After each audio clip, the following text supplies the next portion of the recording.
Good morning guys, DM sir के class में फिर से आप लोगों का स्वागत है। जैसा कि प्रीवियस वीडियो में हम लोग देख चुके थे, higher order linear differential equation with function coefficient में बहुत सारे फॉर्मेट को हम लोग पढ़ चुके थे। बहुत सारे फॉर्मेट्स में वो कौन कौन सा फॉर्मेट था? तो एक फॉर्मेट ये था कि जब एक्सपोनेंशियल फॉर्म पे रहेगा तब higher order linear differential equation का सॉल्यूशन कैसे होगा। दूसरा फॉर्म ये था कि जब ट्रिगोनोमेट्रिक रहेगा तब क्या होगा, वो भी हम लोग देख चुके हैं। तीसरा फॉर्मेट ये था कि जब अलजेब्रिक रहेगा तब क्या होगा, वो भी हम लोग देख चुके थे। आज का फॉर्मेट है कि जब दो कंपोनेंट सेकेंड फंक्शन में दो कंपोनेंट आइदर अलजेब्रिक या ट्रिगोनोमेट्रिक, आइदर एक्सपोनेंशियल और ट्रिगोनोमेट्रिक, और अलजेब्रिक और एक्सपोनेंशियल, ऐसा कोई दो फॉर्म अगर यदि एक साथ हो, दो कंपोनेंट एक साथ हो, तब उसका हम लोग linear differential equation with constant coefficient का सॉल्यूशन कैसे करेंगे, वो आज हम लोग देखते हैं। तो हम लोग एक क्वेश्चन ले लिए, d2y by dx2 minus 2dy divided by dx plus y that is equal to x square into e to the power 3x। ऐसा एक सवाल ले लिया हम लोग। अब इसी सवाल पर हम लोग चर्चा करते हैं। तो देखिए दोस्तों, इस फॉर्मेट पे सवाल कैसा हो, पहले हम लोग का जो इनिशियल वर्क है वो इनिशियल वर्क को हम लोग को करना ही करना है। करना क्या है हम लोग को कि सबसे पहले नोटेशन फॉर्म पे लिखना है। नोटेशन फॉर्म पे लिखने का मतलब ये हुआ कि d बाई डी एक्स को हम लोग क्या करते हैं कि d कंसीडर कर लेते हैं। d कंसीडर करने के बाद हम लोग क्या करते हैं कि इसको पहले इस फॉर्म पे लिख लेते हैं, D square Y minus 2dy plus Y that is equal to X square E to the power 3x implies that d square minus 2d plus 1 into y that is equal to x square e to the power 3x। जब इतना आ जाता है तो हम लोग यहाँ से एक इक्वेशन निकालते हैं जिस इक्वेशन का नाम है एक्जुलरी इक्वेशन। और जैसे एक्जुलरी इक्वेशन आता है तो हम लोग इसको क्या करते हैं, D square minus 2d plus 1 को हम लोग जीरो कर देते हैं। और जीरो करने के बाद यहाँ से हम लोग सॉल्यूशन चालू करते हैं। D square minus D plus minus D plus 1 that is equal to zero implies that D into D minus 1 common, D minus 1 is equal to zero implies that D minus 1 into D minus 1 that is equal to zero implies that D is equal to 1 and 1 हो जाएगा। इस तरह से देखिए हम लोग का repeated roots आया, रिपीटेड वैल्यू आया। इसलिए जब हम लोग कॉम्प्लीमेंट्री फंक्शन को लिखेंगे तो कॉम्प्लीमेंट्री फंक्शन में c1 प्लस c2x लिखते हैं और e टू द पावर जो हम लोग का वैल्यू आया हुआ है उसको कोएफिशिएंट में लिखते हुए x के टर्म को लिखेंगे। एक्चुअली 1 को लिखा नहीं जाता है, अगर 2 रहता तो 2x देते। ये ऑलरेडी अंडरस्टूड है कि x में 1 छुपा हुआ है। तो ये हम लोग का हो गया कॉम्प्लीमेंट्री फंक्शंस।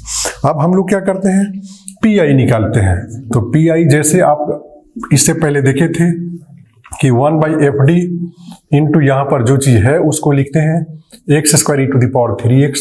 तो 1 बाई एफ डी का मतलब ये हुआ, एफ डी यहाँ ऑलरेडी जो एक्जुलरी इक्वेशन का टर्म है उसको हम लोग लिखते हैं, यानी D square minus 2d plus 1 into X square E to the power 3x। ये देखिए ये हुआ।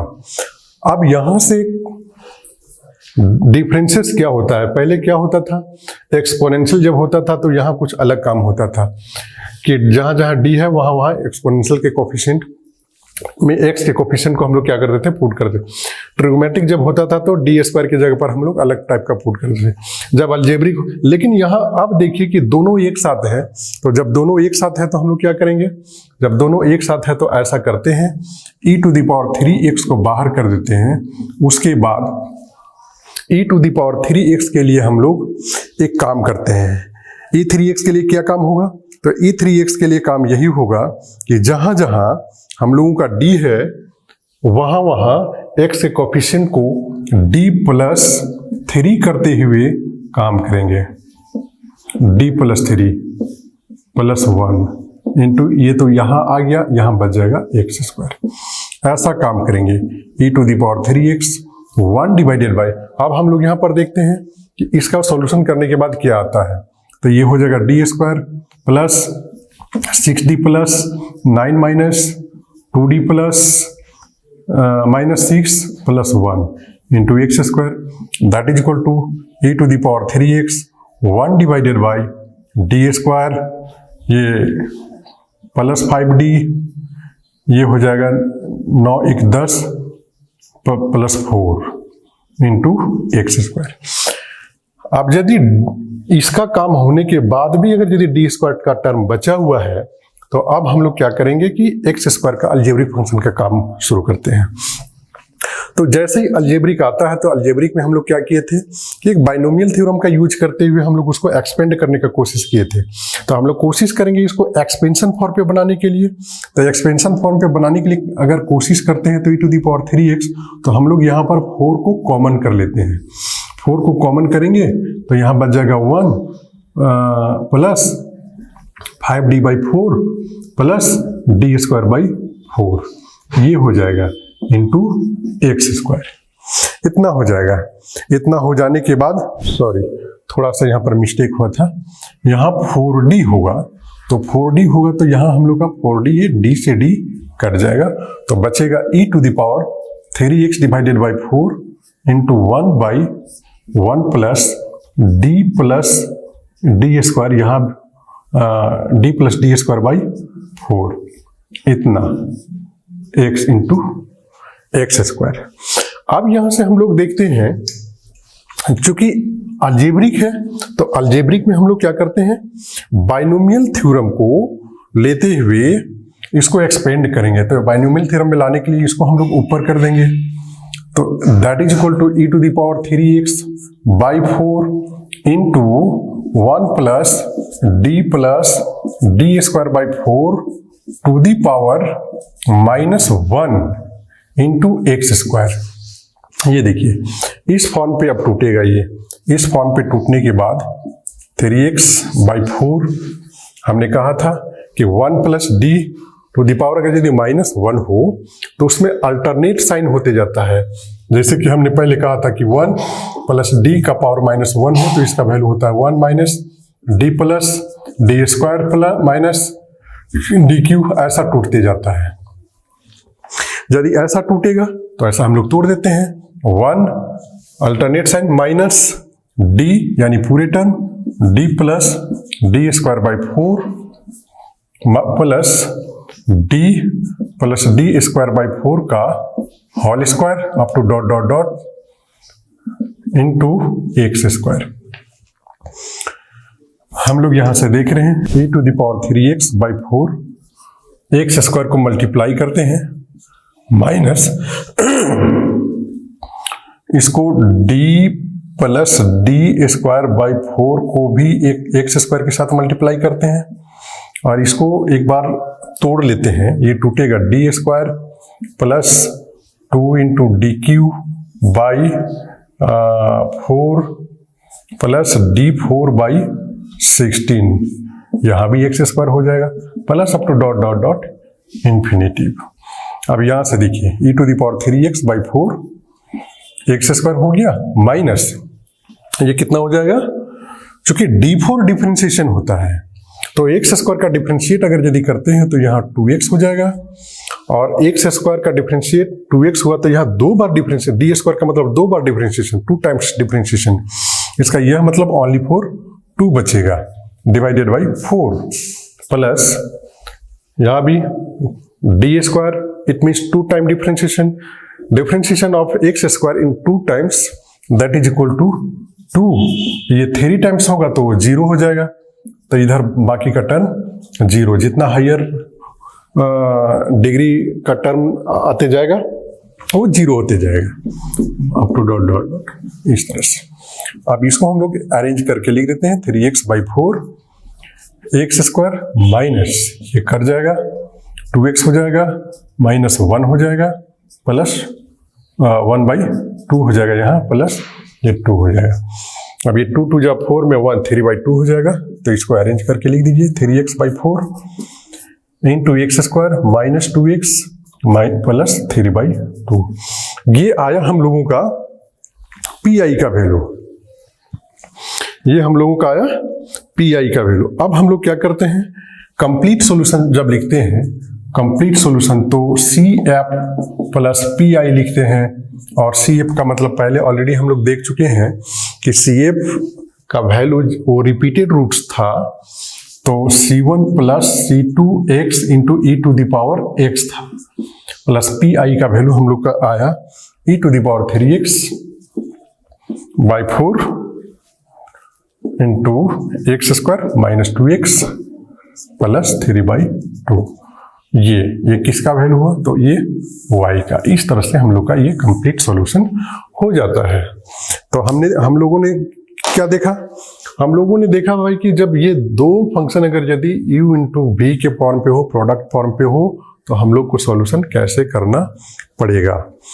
दोस्तों थोड़ा सा एक और सॉल्यूशन लेते हैं, 3d plus 2 into Y that is equal to e to the power 2x into sine X.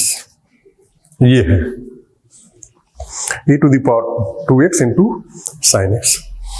अब हम लोग देखिए करते क्या है कि सबसे पहले इसको नोटेशन फॉर्म पे लिखते हैं। तो नोटेशन फॉर्म में ऑलरेडी लिखा जा चुका है, तो लिखने की जरूरत नहीं है। सीधे हम लोग क्या करते हैं, एक्जुलरी इक्वेशन को लिखते हैं। Auxiliary equation is D square plus 3d plus 2 that is equal to 0। इसलिए D square plus 2d plus d plus 2 is equal to 0। इस तरह ये फैक्टराइज होगा। तो d कॉमन करेंगे, d plus 2 plus 1 d plus 2 is equal to 0 imply that d plus 2 into d plus 1 is equal to 0। इसलिए d का value जो होगा वो -1 और -2 होगा। इसलिए complete complementary function that is equal to c1 e to the power -x plus c2 e to the power -2x। ये हो गया कॉम्प्लीमेंट्री फंक्शन का वैल्यू। अब हम लोग को निकालना क्या चीज, पी आई का वैल्यू क्या हो जाएगा, तो 1 बाई एफ डी का मतलब ये हुआ D square plus 3d plus 2 into अगला फंक्शन क्या, e to the power 2x into sine X. इतना है। अब हम लोग इसको क्या करते हैं कि भाई e to the power x को बाहर करते हैं और 1 बाई डी स्क्वायर, जहां जहां d है वहां x के कोफिशिएंट को d प्लस 2 करते हुए लिखेंगे। तो d प्लस 2 कर दिया, अब स्क्वायर है तो स्क्वायर करेंगे, प्लस 3 इंटू डी प्लस 2 करेंगे प्लस 2, ये हो जाएगा इंटू साइन एक्स। ऐसा that is equal to e to the power 3x 2x into 1 by, अब यहां से इसको सॉल्यूशन किया जाए, D square plus 4d plus 4 plus 3d plus 6 plus 2 into sine X. इतना होने के बाद e2x 1 by D square plus 4 3 7 7d plus 6 4 10 और 2 12, ये हो जाएगा साइन एक्स। अब इतना होने के बाद यहां हम लोग देख रहे हैं कि यहाँ ट्रिग्नोमेट्रिक है, और ट्रिग्नोमेट्रिक का रूल्स क्या है, तो ट्रिग्नोमेट्रिक का रूल्स ये है कि x का कोफिशिएंट जो होगा उसको हम लोग क्या करेंगे कि जहां जहां डी स्क्वायर है वहां वहां इस रूप में लिखेंगे। यहाँ 1 है x का कोफिशिएंट, इसलिए 1 स्क्वायर, अगर 2 होता तो -2 square plus 7 into D plus 12 into sine x. जहां जहां चूंकि d है वहां d का कोई काम नहीं होगा, ट्रिग्नोमेट्रिक में जनरली सिर्फ d स्क्वायर में ही काम होता है। That is equal to e to the power 2x 1 by -1 plus 7d plus 12 into sine X. That is equal to e to the power 2x into 1 by 7d plus 11 into sine X. देखिए अब यहाँ चूंकि 7d है plus 11 है, तो यहाँ तो D square है नहीं जो फिर से काम करें, तो डी स्क्वायर के फॉर्म पे लाने के लिए हम लोग क्या करते हैं कि e to the power 2x into इसको रेशनलाइज करते हैं, तो 7d minus 11 divided by 7d plus 11 into 7d minus 11, ये हो जाएगा इंटू साइन एक्स। ऐसा ऐसा होने के बाद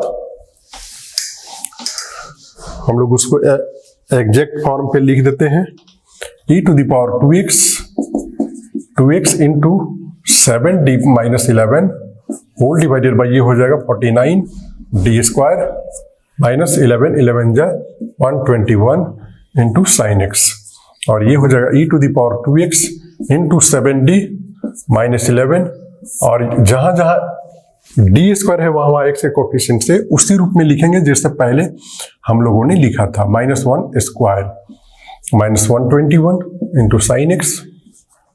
अब यहां से देखिए e to the power 2x ये हो जाएगा 7d minus 11 whole divided by minus ये 49 हो जाएगा और ये 121 हो जाएगा और ये साइन एक्स हो जाएगा, और इस तरह से ये टूटेगा दोस्तों।